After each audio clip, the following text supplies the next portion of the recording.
సేవకి ప్రతినిధి ఎవరో తెలుసా? హనుమ.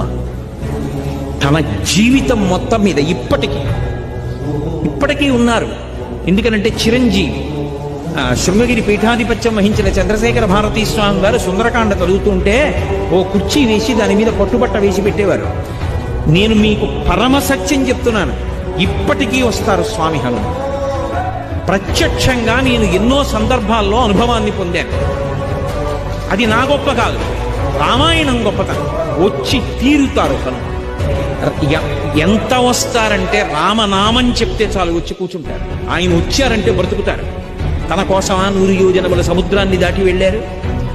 తన కోసమా, తన కీర్తి కోసమా? పరులకు ఉపకారం చెయ్యడం తప్ప తన జీవితంలో తన కోసము అని తానొక పని చేసుకున్నారు హనుమ అని ఆయన జీవితం మొత్తం మీద నాకు చూపించండి. జీవితం మొత్తం మీద తన కొరకు అన్నది ఒక్కటి చేసుకోలేదు.